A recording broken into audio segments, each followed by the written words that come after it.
so you can look at me as you talk.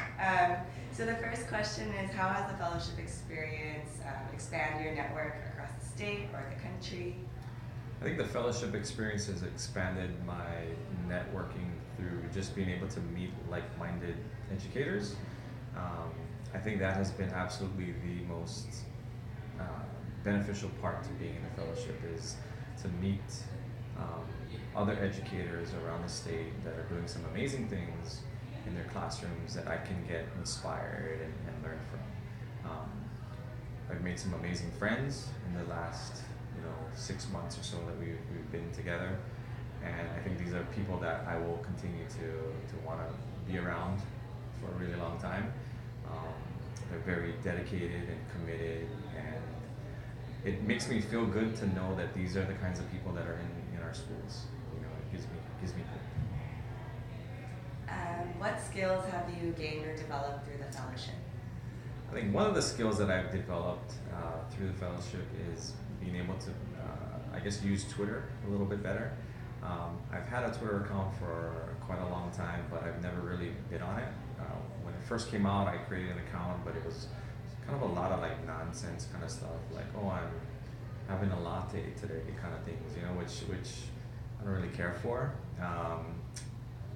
But it was through this fellowship that I've been able to, see and follow some of the other fellows that use it, on a daily basis to share information and share ideas, which I think has been very beneficial for my own teaching. So I think just being able to use Twitter a little bit more and connecting with other people from around the state and the country has been most beneficial. Why is teacher voice important to you, in your opinion? I think teacher voice is just as important as student voice. I mean, we hear a lot nowadays with, hey, we need to give students, voice in what they want to learn about and how they want to learn. I think you also have to take the teacher voice into consideration as well.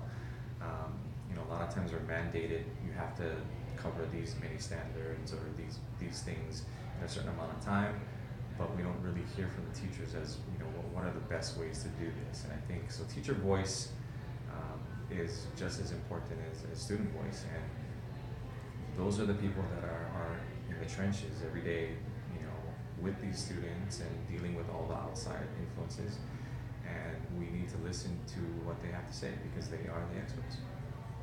If you were to try and convince someone to join the fellowship, what would you say? I think if anyone is looking just to better themselves as an educator, the Hope Street Group is a great place to be a part of. Like I said earlier, like the hands down the most beneficial thing for me has just been able to meet all these wonderful educators and to be inspired by them and to learn from them and to just expand my own network. A lot of times as teachers, we're closed off. We kind of do what we want to do in our classroom. Sometimes we don't want other people to kind of see what we're doing.